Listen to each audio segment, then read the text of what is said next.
All right, we are live again. Today we got Gorilla Blanco in the house, but before we get him on screen, we're gonna do our sponsor reads because got to keep the money coming in so I can buy some Rolexes. So first sponsor, obviously, NogiNation.com, my company. Big shout out to those guys. I wouldn't be able to do it without my partner Lisa. And if you want to support us, go to NogiNation.com.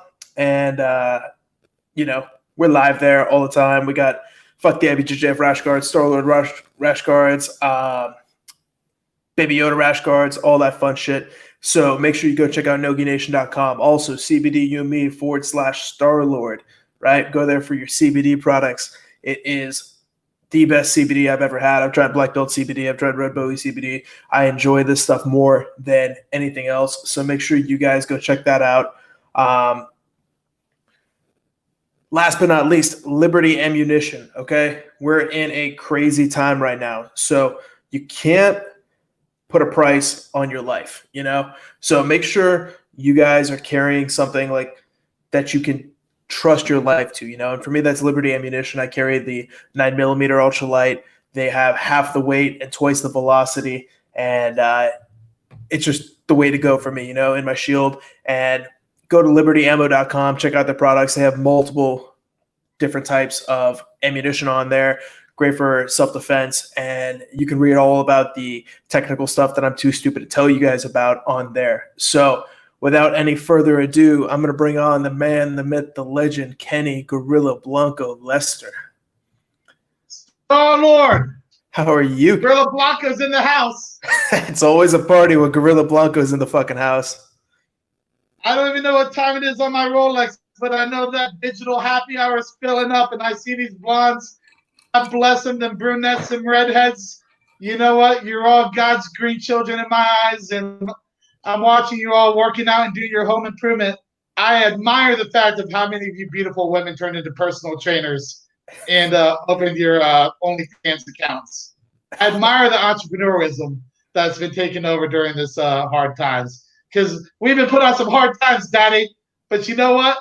Some of you people, all you bartenders, all you servers, all you people who provide us joy and happiness in our lives, you just got sent home and said, sorry, mama, sorry, daddy, we're going to have a computer take over your job with ordering food from our cell phones. Well, I appreciate your service, and I haven't forgotten about it, and I'll be back. We'll be filling up them bars. We'll be filling up the clubs, because we got that Southern Heavyweight Tag title got left down here. Teddy Hart got that other half a week, bust him out. We're going to be defending that in Japan. Oh, Japan. They have their Wrestle One title, North American title left over here. They went ahead and put Florida on it, because we all know you don't got to say country music, America. You can say Nashville country music. We talk about the best of the best. So they just put that Florida on the bottom of their belt, and they knew they had the best talent in America. So, Star-Lord, I'm glad to see you, Daddy. How you doing? Fucking good. Glad to be back on with the Gorilla. I feel like I haven't seen you in fucking ages. I feel like we haven't gone to the bars in forever. You remember that time we were up in Boston? Not. I got to take this thing off here. Been a little bit since you seen. I don't think you've actually seen me wearing one of those in person. That black snake. Man. Been a minute. Got your black belt. Got your Wrestle One belt. What the hell kind of belt don't you have?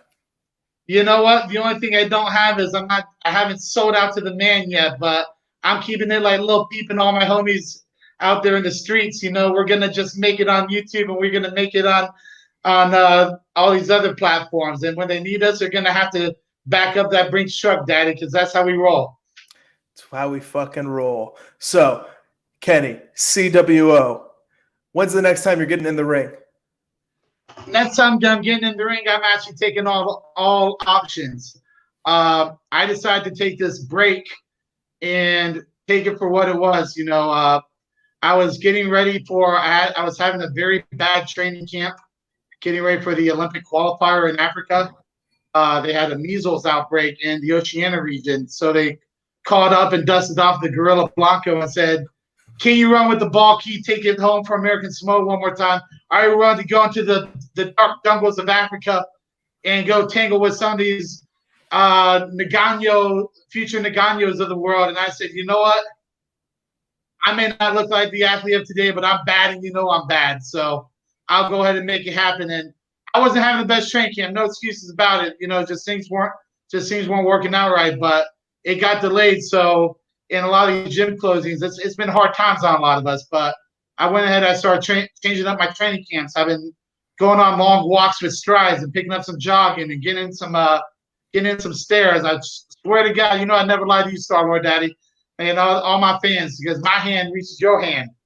And just getting in some great rehab work with Jeremiah, and gonna start doing some strength and conditioning when things open up with Pringa Conway, with those guys, and so I can really take it to the next level, because I got that fifth gear, but you gotta make sure you got your rotors right. You gotta make sure you got all them pistons cleaned. Even if you got that V8 engine that's just humming that thunder and breathing that lightning, you got to be ready to go when it's your time, right, Daddy?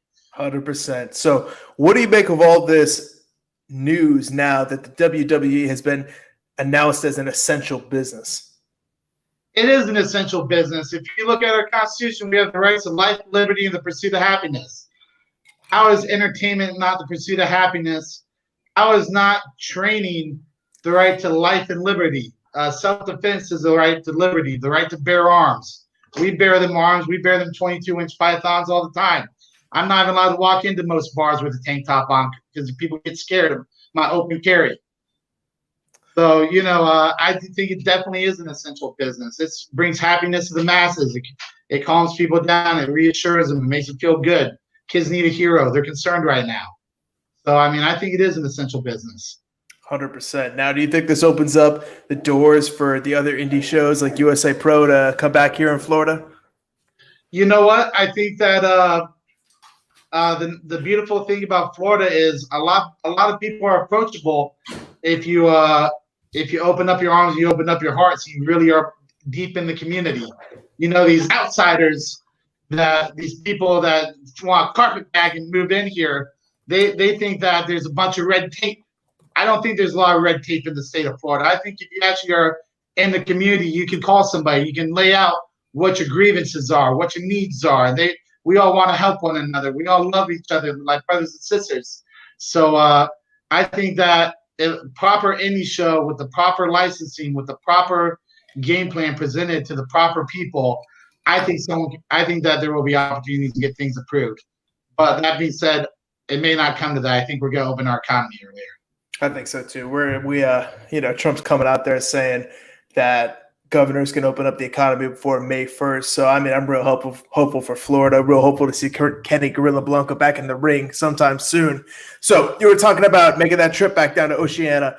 That would be your second USA Oceania title, right? That'd be my second Oceania world title.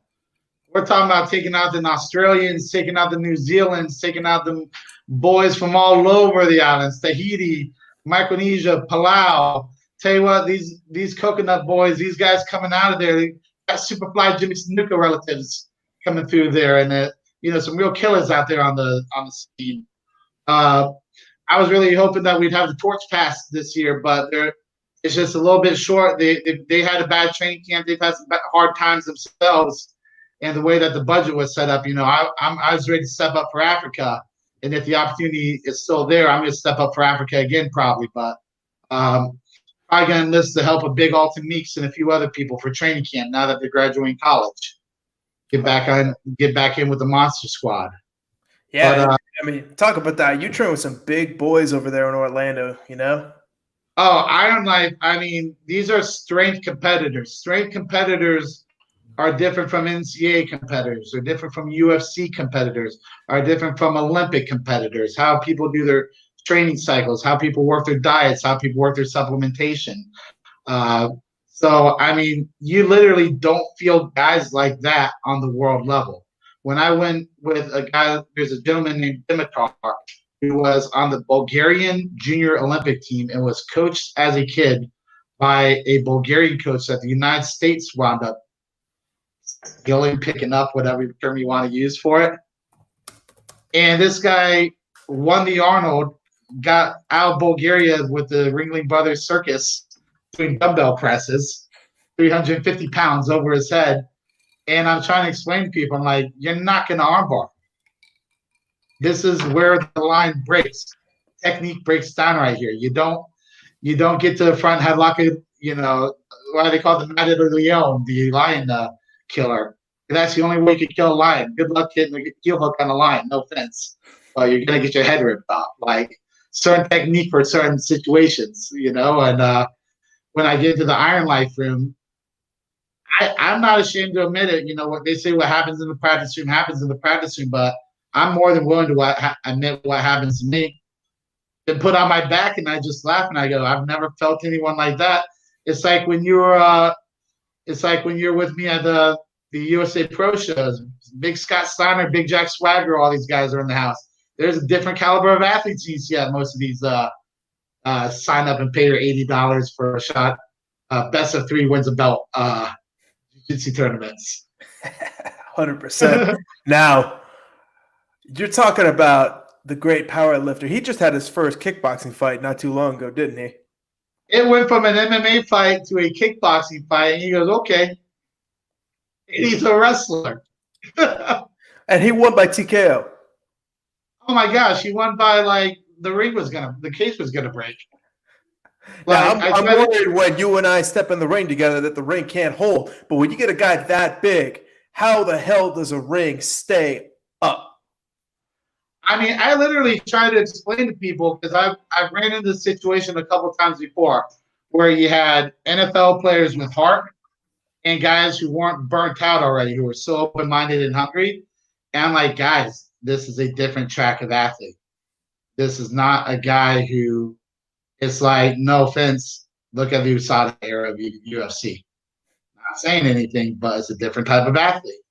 And I even point the finger at, I say that a lot of the athletes got screwed who they had to go put the nitrous on their engine. They had to burn all their rotors, burn all their pistons and whatnot.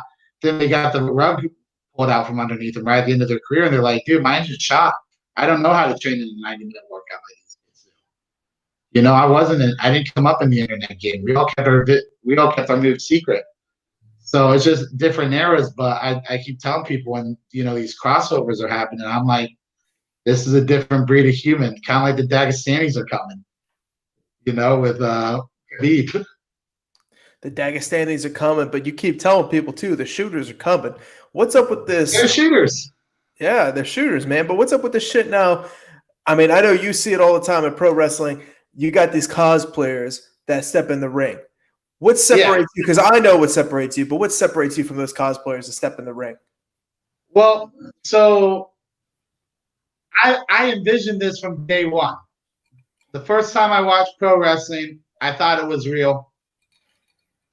Once I started seeing the outsiders invade WCW, I thought that was wild. You and I, as far as I'm concerned, we're always known as the mega powers of catch, but we're Scott Hall and Kevin Nash. We've always been that, and as the original outsiders who invade and start crossing these lines, I started, thinking, maybe these guys are in cahoots on the camera, but they got to have some sort of pecking order in the back. And I think that with the cuts and some of the things like that, these empty arena shows are really bearing everybody's soul. It's a rough time. The product is not looking good, but I feel like a lot of hands are getting cleaned right now to where Jack Swagger and Moxley, who actually is not a traditional wrestler. He did come through a high school wrestling program. And I will say that I think that Moxley is a great testament to training catch and training martial arts. The guy said, you know what? I'm not as good at this as I could be. Why don't I learn? He worked very hard with William Regal when he was on Florida Championship Wrestling. And when it turned to NXT, William Regal really worked with him on a lot of stuff he learned from Marty Jones, Scientific Wrestling, Billy Robinson lineage, to Riley's gym. Not that other weird building they got out in Wigan. I'm talking about Riley's gym. That's he got better, and him and Swagger, I think, put on a great match. And Big Jake, we've all shared locker rooms, we've all rubbed them elbows and hung out together. And all these guys are all. I don't call pro wrestling. Everybody likes the term works. I think we've grown past that. We're definitely past the term fake. I like to view it more as a technical exhibition. Just like in the ADCC finals, he won by takedown. I mean, there wasn't much grappling, much anything going on, but that's what happens at the big time. So, like in martial arts, how you do karate, in karate, how you do katas to show off techniques that you might not be able to hit it in a fight. I think that pro wrestling fits in the grappling full circle as the kata of grappling. 100%. And now, listen, most people don't understand the history of catch as catch can and pro wrestling and how most of these old timers came from real backgrounds where they had shoots and they had real fights going on, and they just did the works to pay the bills. Now we come up and we start to see these guys who are just straight up athletes. They're coming in here doing their backflips. They're coming out with all this makeup on and bullshit like that. It seems like we're coming full circle again. We're getting the real guys back in the ring, the ones who have that strong style, who have the ability to take somebody's arm off if shit gets real. We saw that not too long ago before all this pandemic, some real guys taking it to these cosplayers, What do you think about that? That's what's just starting to happen is it's getting so competitive at the top that I'll give you an example in MLW when I'm naming my favorite guys. We all love Harry. We all love I like Hammerstone. Hammerstone's not a traditional I wouldn't call him a shooter. He's a bodybuilder. He's a fantastic at his look, at his character, and at drawing in the money. I'd protect a guy like that all day because he's bringing in the bag. But these guys who don't have who aren't really bringing anything to the table, unless you've got a really good look and you're willing to learn and adapt, I don't think there's going to be much more room for you. Do you have to be great as a fighter? No, but I think you have to. It's tough to simulate a competition if you've never been in a competition.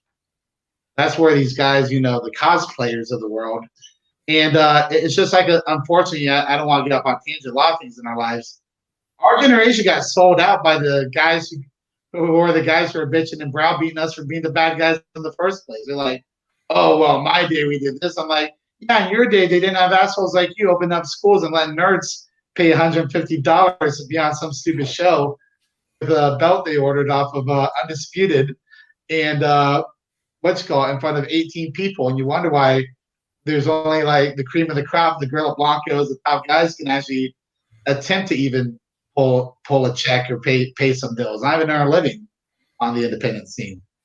Listen, Macho Man Randy Savage said it the best. The cream of the crop will always rise to the top. Too hot to handle, too cold to hold. That's how you and me have always rolled. 100%. So, all right, before we get into some business here, let's let the listeners know a little bit about what makes the Gorilla the Gorilla. You still hold it, right? The pin record for heavyweights in the state of Florida? I still hold the pin record for heavyweights in the state of Florida. And I did it with less matches than the guys these days get. Not that I hate the hustle, because I got more matches than some guys before me got. But, I still hold the record. Now, you came up under the great Wade shouts. Go ahead and because I know you're talking about your Pin to Kill series and shit like that. Tell me a little bit about what it was like coming up under Wade. Well, what's actually interesting is I came up under Wade, but I also came up under the Junior Elite Training System, the Jets, which was Bob Anderson and J.D. Robbins. And Bob Anderson taught Holes Gracie how to wrestle and what the Americana is named after, and was Judo Gene LaBelle's boy. So, I mean, like, I literally came up through the system. Getting back to it, I started lifting weights in 5th grade. The World Gym they told me I could only lift the rubber dumbbells, like the girl ones, because as a 5th grader, just was dying to get in the gym. And I see Earthquake on the bike, and he told me that if you want to be a pro wrestler, you had to go wrestle in high school and college, play football, go training with the Canadians and the Japanese, and learn how to wrestle. And I took his advice. I got training with the Hart family. I got training with the English. I got training with the Japanese. I got training in the martial arts. I took shoots, and then all of a sudden I get to the Mecca of pro wrestling, Orlando, Florida, and I'm like, what are these nerds doing in here? So it's nice to have a place like a USA Pro Wrestling, some new shows that are getting ready to launch right now, and even like the good training shows that I came through, a lot of the I Believe shows, where we got in some quality work, but there was actually legitimate athletes and training going on. Get back to your question about. Oh, sorry about that, man. I'm having a good time. What's the question? We're talking about Wade Chalice and coming up under him. Oh, my bad. So with Wade Chalice, we don't get to share a drink together too often. Cheers. So it's Friday, baby. I already got my work done. Like, I'm just hanging out. Big announcement we'll have later in the show, but we got that closed up. Anyway, like, so when Wade Chalice came in, he came in my sophomore year, and I have this guy showing me the stuff I heard about in pro wrestling. I'm like, you know how to do that? And I was already doing some jiu-jitsu actually at the time. There's a guy, he's got an affiliate school in Orlando under De La Irving or De La Hiva, I forget which one. A coach was working at a gym, and he was teaching me some stuff, pretty prominent coach in Orlando. And I'd already seen like some butterfly guard, a few other little things. And then I see Wade Chalice, he's calling it an elevator. He's like, we're just going to kick them in the balls and make them fly. And then we're going to turn them over and pin them. And he's explained to me, you know, like, twist the chin, lift the head. If they think they're going to die, getting pin's not that big of a deal. And that's really where we had this whole mentality, the pin to kill. A lot of the concepts of aspirin, I call it, some people have I think you know this as a coach. You ever seen guys who just have a gyroscope in their head? Yep. Where they land like a cat no matter what. They know where the weight's balanced no matter what. They can see multi-dimensions. That was a Wade, but I've always been like kind of his I like to think of myself as a Maserati Mastodon, but I'm more of a Kung Fu Panda, you know, with how I move. Everyone's like, don't let that belly fool you. That's just a gas tank. He's gonna huff and puff all the way to the finish line with that whole big truck of gold behind him. So working with Wade though was awesome because of I'd already gone down my Olympic throwing systems. I'd gotten down my gut wrench system where I was pretty much money.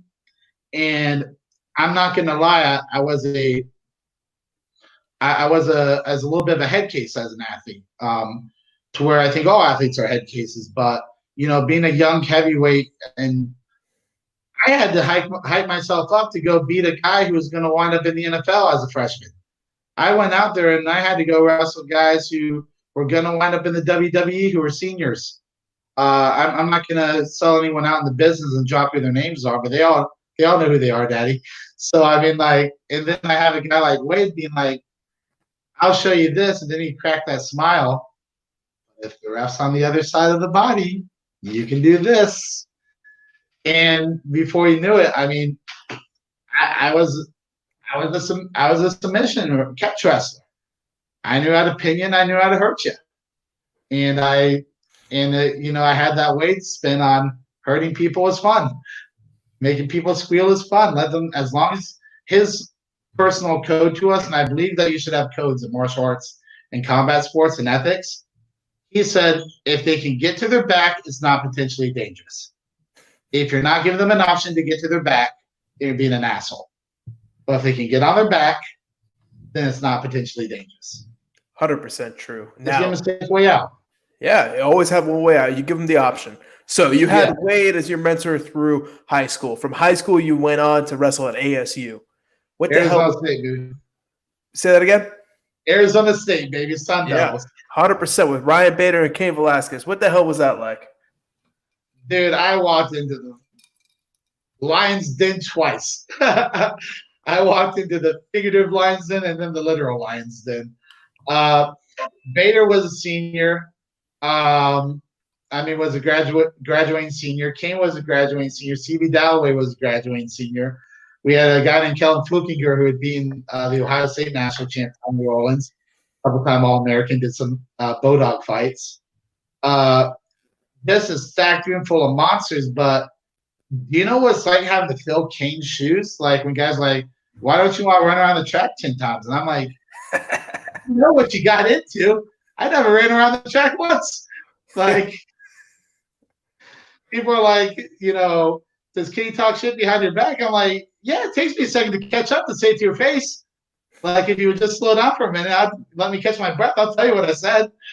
But, but what was neat about it was I had such great technical training.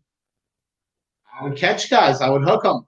I would get to put them on their backs. I mean, I don't think it's none of these guys are viewed as talking trash, or practice room stories, but not a single person has ever said that I wasn't dangerous on the mat. I wasn't a scary mat, shit could go wrong. I was the guy that was the wild card in the bracket. And that's what happened in 2007. As a true freshman, I won the university national title of Greco-Roman wrestling and made it to the university world team trial finals and was on the Team USA and made to the adult USA world team trials and Olympic trials in 2008 to make the Team USA. Unfortunately, we had a program drop temporarily.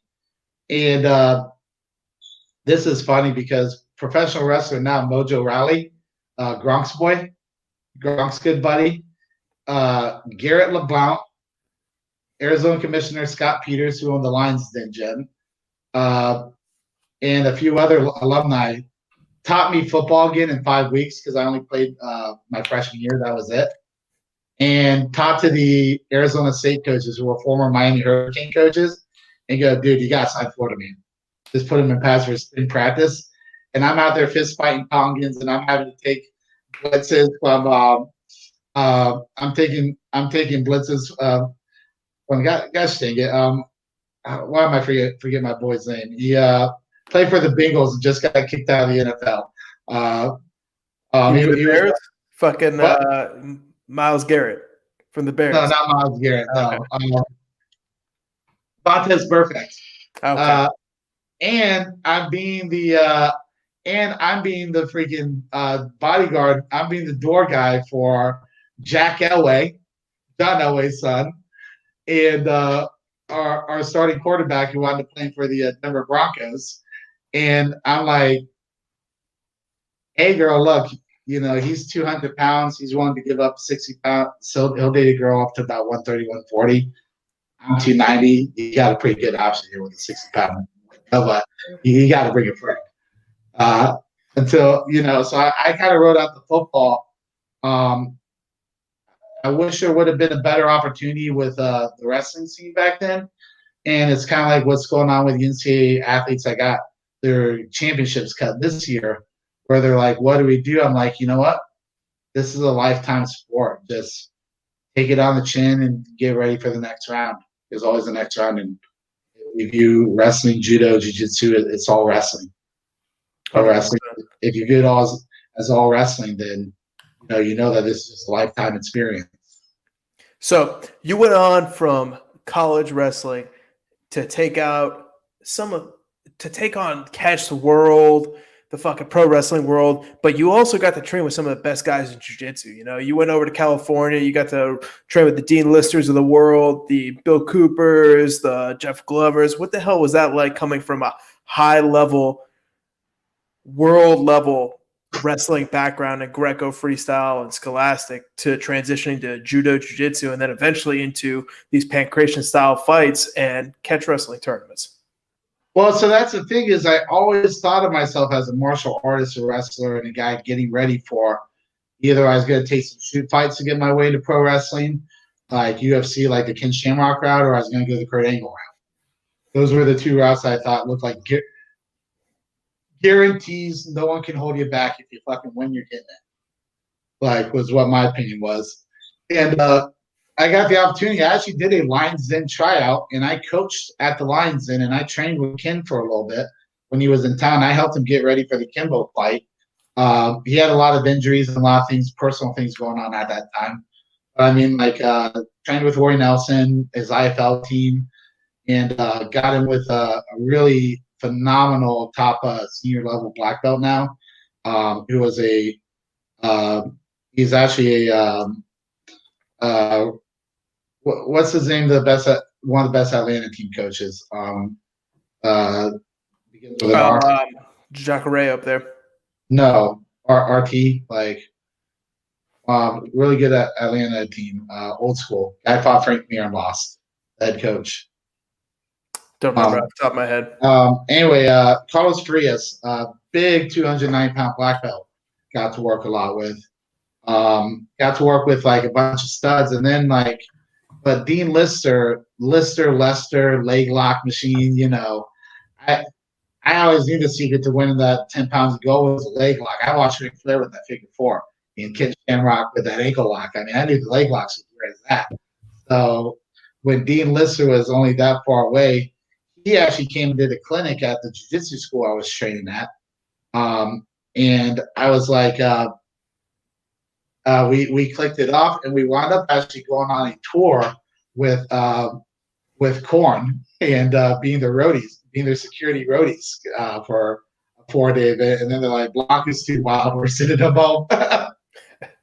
But they didn't renew the rest of my contract. But I did a good job while I was on tour with Jonathan Davis. But yeah, no, I mean, training with – here's what's crazy about San Diego, okay? You got Atos, you got Victory, which is – Victory when I was there was Jocko Willink owned it. He's the guy who gave me my tryout to get in the advanced group. And I just was like, I'm going to murder this freaking meathead, jarhead looking guy. And I'm trying to punch him to pass guard, and he's just loving it. And then I find out afterwards, the dude had a pulled groin. That's why he was working butterfly on me. He couldn't even do shit. And I'm just trying to beat his ass when I'm 90 pounds heavier than him. And he's like injured. And I mean, God knows what he could have actually done to me. I don't even know if he was taking it easy or what. But I mean, like, that's what was tough about, you know, this jiu-jitsu scene has really blown up so much. I'd commented to you in private about it.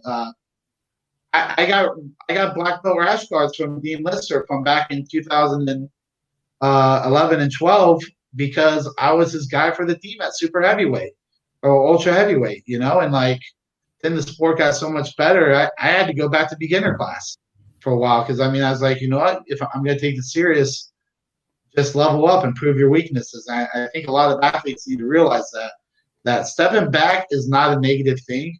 Treat yourself like a video game. Just level up. 100%. Just, you know, add some points. 100%. Yeah, no, it was cool though because we had the two schools of thought. We had Dean Lister teaching his whole game, and actually one of our first big tough open room practices. We had Phil Davis in the room. We had Tito. We had Rustam Cheziev. You know who I'm talking about now, the fucking monster, The Russian Bear. Yeah, the Russian Bear. Gorilla Blanco in the house. You have Paul Bradley, University of Iowa, coach at Charleston Queens College now. Shout out to my boy Paul Bradley, Iowa Hawkeye. Dean Lister. I mean, just monsters after monsters. And some little squirt says he wants to go with me when I'm dead tired. I'm like, all right, whatever. And he sweeps underneath my butt and takes my back like a JanSport. He's on my back like a JanSport backpack. And I'm like, oh, fuck. So I pull a Lesnar and fly back and squash and get kicked out of the gym, or I'm about to just have to take this rear naked choke after I felt like I had been balling out all practice being a monster. And then they start laughing. They're like, you don't know the Jeff Glover deep half, do you? And who the fuck is – I don't watch midgets. They're like, you need to learn what you're missing. And after that, I actually it was crazy. I love Lister. Lister and I I'd already been such a fan and followed him so hard. I don't want to say I maxed it out because nowhere near that, but I'd never seen any Glover stuff before. It felt very similar to Wade, where I mean, I fell in love with the technique. I can't say enough about Dean Lister's technique. It was really like very cool, and he does this for everyone. So I don't think it makes me special, but how opening he is to training his athletes. He's a really phenomenal coach. But Glover, I mean, he revolutionized my game. Because I mean, it's tough to full mount the moon, the gorilla Blanco. So me with that belly rolling, gut wrenching, deep path, it was on, Eddie. But one thing about that before that, I think what people forget about is how long I've been in the game. I took a bronze at Worlds and was on the World Championship grappling team with Ben Askren, Jeff Glover, Ricky Lundell, Brandon Ruiz, Jacob Volcom, Monson, and I'm forgetting Gabe Barahona. I mean, I'm forgetting the other half of the names. I mean, just tons of horses, you know. So it was. I was in the scene. I feel like that the gap between technique and no technique was so far that if you were a competitor, you got your game plan down. It was very hard to expand and deviate because we didn't have guys weren't sharing moves, guys weren't sharing secrets. If you wanted to win, you just kind of got stuck doing what you wanted to do. That's why I had to go back and really learn basics and expand my mind. And I think every athlete should do that. 100%. That's a good reminder because if we got this live playing at the Catch Wrestling group right now, that's a good reminder for all those nerds in there that are talking shit behind the keyboard. A guy like Kenny Gorilla Blanco, who's fought all over the world, who's gone over across the pond, took shoot fighting matches, he wrestled at the highest level, grappled at the highest level, and now is one of the best pro wrestlers in the world, is telling you to go back to the basics, start over work on your bad areas, start over as a beginner. That's just great advice. I'm actually currently in the beginner phase. I'm getting ready to revamp up because I know I got the horsepower to run straight at the top level, but I want to make sure that my tire tread is good, my brakes are good, my rotors are good. And, that's where I told people, as much as people are upset about not training, I'm like, work on your flexibility, work on some little things, get yourself healthy, get yourself ready to go, we're having our Friday afternoon, but I've been posting a little bit on the Instagram, but I've been serious about it. If you can't run, walk, open up your stride, get your hip flexors ready for when you're ready to run hard. Like, it doesn't matter. Square the ground level is where the base is, and that's where the bank vault is. For people don't understand that the bank vault's in the basement. That's really don't be afraid to be at the bottom. That's where you build out. That's where all the gold is. That's some great fucking advice. So you got your black belt in jiu-jitsu, high level pro wrestler, and now you started the CWO and you're part of the Hart Foundation. How the hell did that happen? The names that came out of the Hart Foundation are insane. You know what? It's all Stu Hart, Farmer Burns. Stu Hart was really from what I know. Unfortunately, I never met him when he's alive. He brought in the best technical guys through Calgary, and he always was paying attention and always learning. He himself was a monster because you got to remember, Calgary, Alberta. That's where the Ledukes are from. That area, they're a bunch of Joe Leduc, bushlight drinking, fur trading, barehanded, freaking strong grip, pop a knife out, put an axe to your head and leave you in the woods. Fucking wild men and blame it on the ninja. Sorry for being inappropriate, making an Indian joke. But I'm just saying this is how they rolled out there, So I mean, like, it's a fucking tough town, but he always kept his eye on the technique. He had great cross body rides, all sorts of neat stuff. I mean, me and my boy Teddy Hart, I'm still got love for him. He's having going through some hard times, but I think he's gonna come out the other end. Hopefully, here looking better and whatnot. We were just hanging out at shows, and I was like, hey, did you ever learn any of your grandpa's stuff? He's like, yeah, I know all this stuff. Look at when I do it in the matches. I'm like, sorry, a little corona kicking in. When I saw his matches, I'm like, every highlight's just you flying. He goes, well, yeah, but they don't notice what built to the flying. And I was like, he's got Funaki technique. He's got all this. He's like, yeah, but all those guys came to us. So, I mean, the Hart Foundation stuff is just phenomenal as far as what they truly know about catch.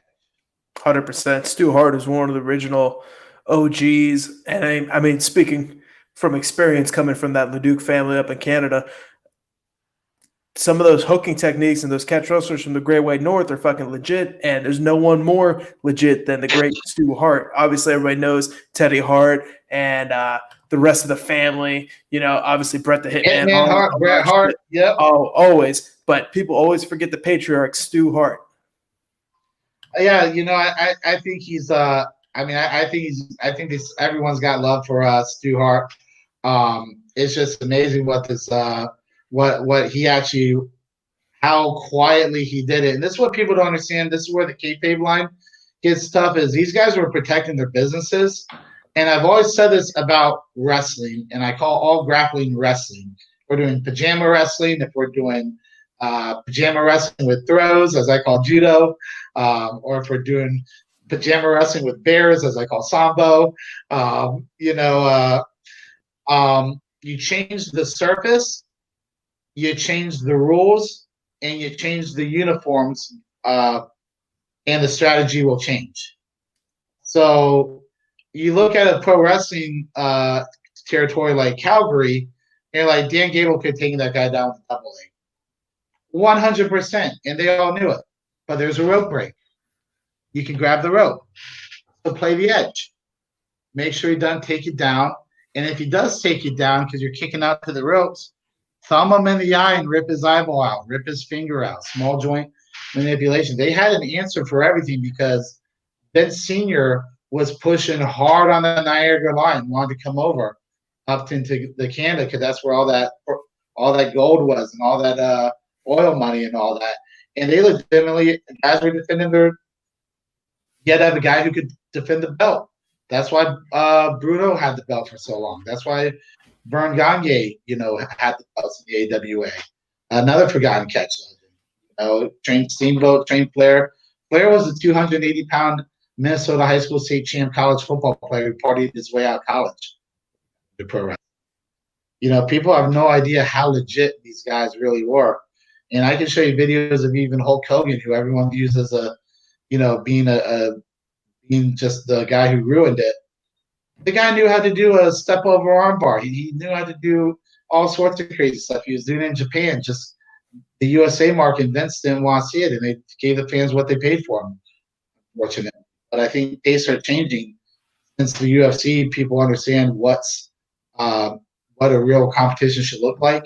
And I think with YouTube, people are able to really research stuff for themselves. They're not just spoon-fed by the TV.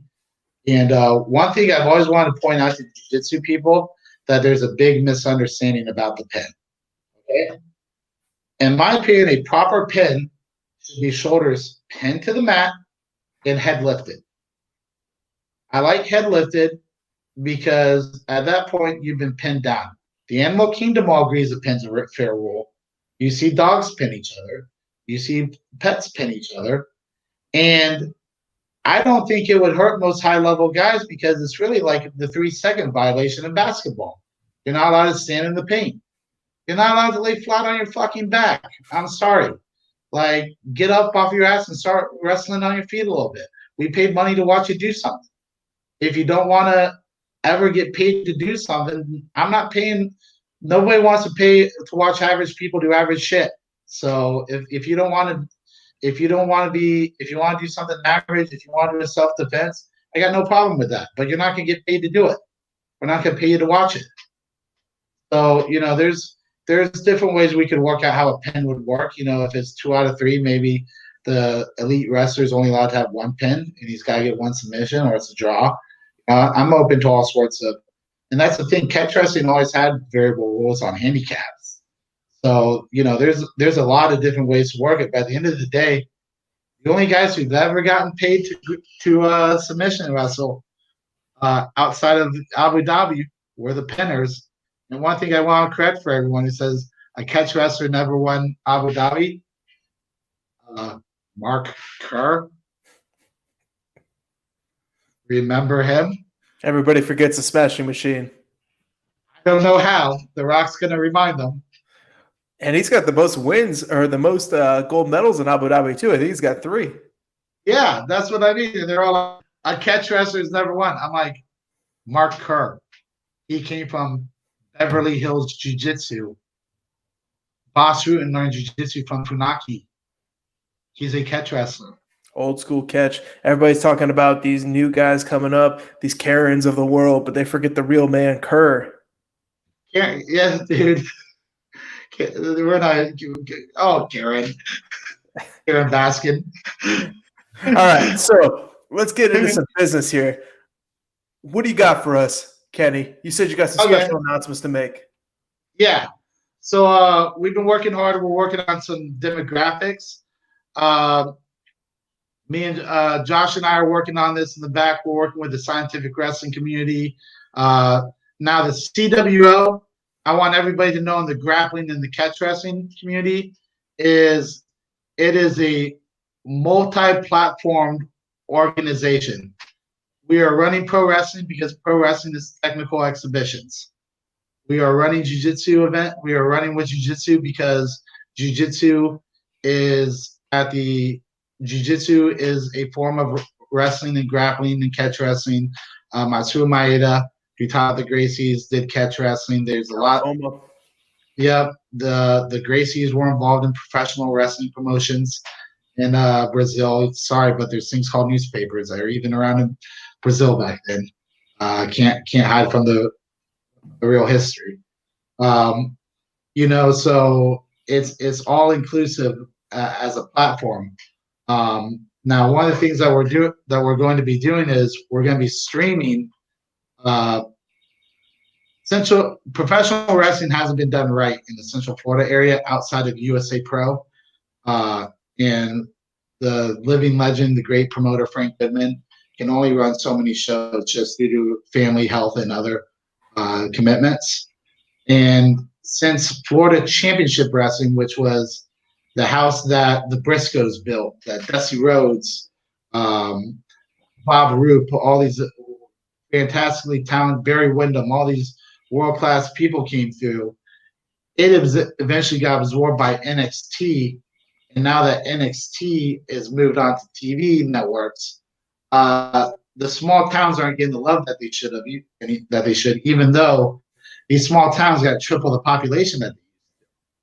And fans still love to see good wrestling, and we can deliver even more of a product. So I'm going to go ahead and formally announce it right now. Central Florida Championship Wrestling is coming. We're going to be running from St. Augustine across to Gainesville all the way down to Lakeland until my boy Josh teaches me the ways of Tampa.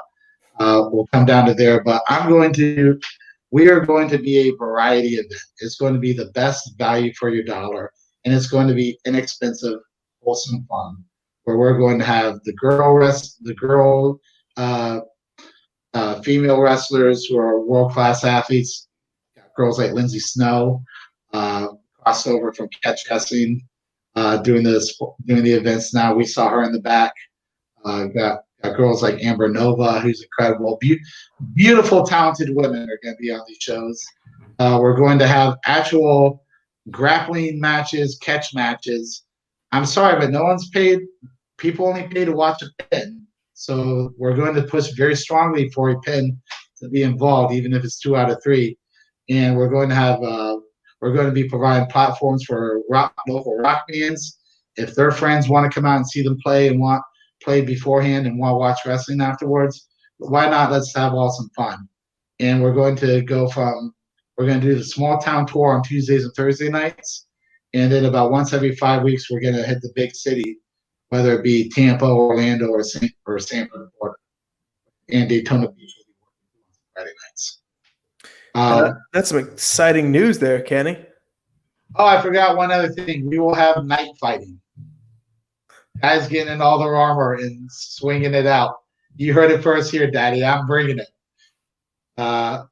If you actually watch the matches, it's all shoulder lapel throws, 2 swings, grabbed, hip throw. I mean, it truly is a form of wrestling. I love it. It's great. The fact that even when you're swinging swords at each other, you still wind up wrestling. It's me think proof of concept. So when can the people expect to see the Gorilla Blanco circus coming through their town? We're going to release an official calendar. We're not a 1-2 flash in the pan. We're going to be having we're going to start out with probably booking 15 to 20 dates right off the bat. Book out through the rest of the year. Give everybody about a month or two to get back stable right after this gets lifted, and we'll start running our shows. And give athletes time to get back in shape, let everyone get back in the swing of things. But I want the communities to come back out and have fun, and they're actually going to get to see the real wrestling, that they like, not this cosplayer stuff. And one other thing I'd like to announce is I'm actually going to introduce a lightweight belt. There's these lighter athletes deserve a platform to be respected on, and I have no problem with a 155-pound, 160-pound champion being on the same level. I mean, Conor McGregor is, Mayweather is. There's no reason why they can't be. And by the way, you're going to hear it first. Right now, as long as you're in Star-Lord, the Gorilla's in. Are we about to begin? Are we going to go back to doing that outsider's tour of leg locks and neck cranks? I'm always in. We're going to be touring. All right, so you down to hit the road a little bit? We'll go to Jersey. We'll go to Boston. We'll go to Chicago. We'll go to L.A. Holler at us if anybody else thinks they got some towns that they want. I'll go ahead and get some organized, and we'll do a pro wrestling show after the event. And now I got to tell you, everyone's always wondering who's the third guy. Should we go ahead and drop who the third guy is going to be? Go ahead and do it, Kenny. Oh, man. Gonna drop it for you right now. Spence, you could cut the tension with a knife. You could hear a pin drop. Let's go ahead and drop it right now.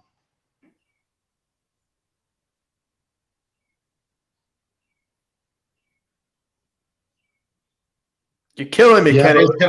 It's Jeff Glover is the third guy. Jeff Glover is officially joining the CWO. So you're telling me right now we got the biggest, baddest man in catch wrestling in the Gorilla Blanco, the best-looking guy in catch wrestling in the Star-Lord, and the pipe layer, the original pipe layer, Jeff Glover, joining the CWO.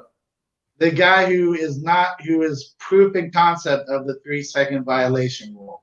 You can work off your back and not be on your back. Glover.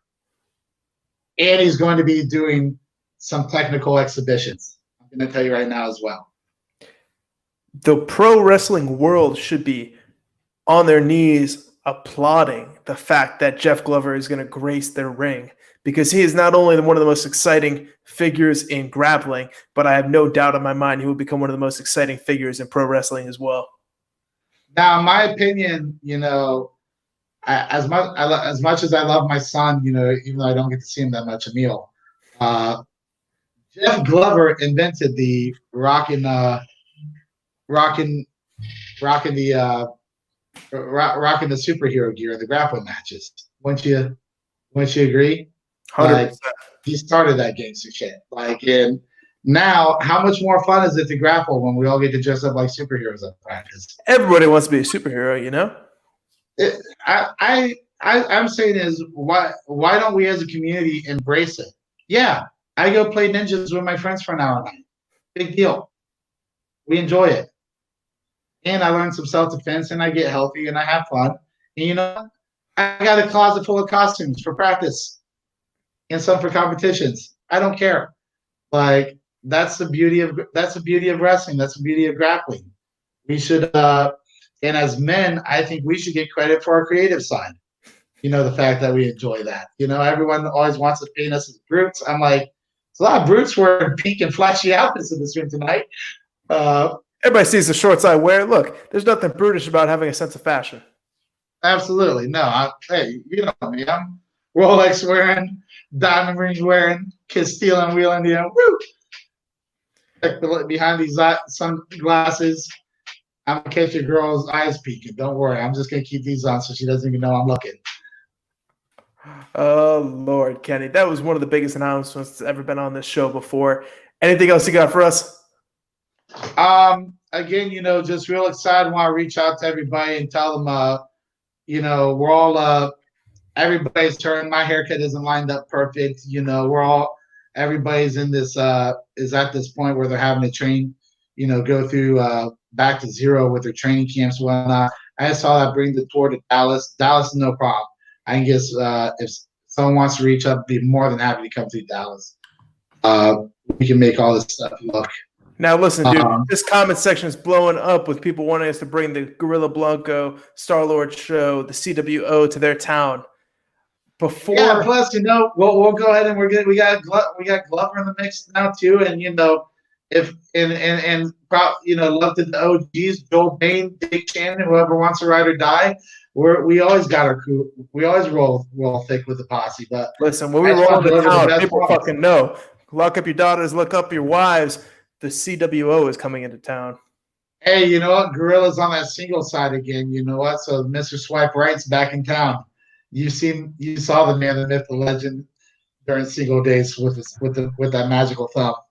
Yeah, the world's not ready for Gorilla Blanco back in their city. So tell them the truth. Tell them the truth about a Gorilla Blanco Swipe Right story. Oh, I know. Kenny disappears. What? Kenny is a wild man. Go ahead, share it. You can share it. I'm not going to hold it against you. Listen, every time we go to a town, Kenny disappears for probably 8 hours every night. And we wake up the next day, show up to the gym. Kenny's not fucking there. And we're like, oh, shit, when the hell is this guy going to show up? He rolls in, dressed to the nines, ready to go after a night of swiping right, swiping left, and boozing and cruising. And he fulfills his obligations. I don't know what else to tell you, but whenever Kenny and I get together, there's fucking mayhem. I either get dropped off by a very pretty Uber driver or some girl who just took the lost puppy home. I mean, what do you say? Listen, not everybody can become the 290-pound Gorilla Blanco that picks up 2 women over his head and brings them with him, but everybody can look good in a CWO shirt. Now, you can get yours at smashwrestlingtees.com, but before you go on there and buy, I'm about to give one out right now out of my pocket to someone in the comments section. So let me scroll through here real quick. I got someone that popped right up, the legend. That is Billy Warlock. Go ahead, hit me up with your address. I'm going to send you one of them CWO shirts so that way you can fit in when me, Kenny, and Jeff Glover show up in your town. And I don't know how you're going to do it, but we're all going to try to fit in that ring of yours, Billy. Oh, Billy's the man. Love you, Billy. Good to see you in the comments section. Kenny, anything else you want to say before I let you go? You know what? It's been a great time catching up with you. You got married. I got my black belt on the same day. I both felt like we got a belt tied around our necks or whatnot, but it is what it is. Sorry I missed your wedding, but vice versa. We both we just had an important date set on this calendar that we had to work with. It was a good date, man. It was a good day, though. For the original outsiders, the mega powers of catch. And I'm just gonna say some things are best left wild, but keep following us, and we're gonna be doing this again, I'm sure, and I'm gonna be coming out with more content. And the whole Pin to Kill series again got a lot of stuff in the can. I'm just going to keep launching it and letting it build organically, okay? So I'll be sharing with you the taste. You can watch the films. That's just the taste. You think that you saw a mistake in the film? I put it there. You're going to have to buy the ticket, walk behind the curtain, Daddy, to learn how that little kind of really works. So enjoy the taste while you can, all right? I'll serve you the appetizers all night long. Love you, Leduc. All right, boom. We're out, guys. I'll see you guys soon.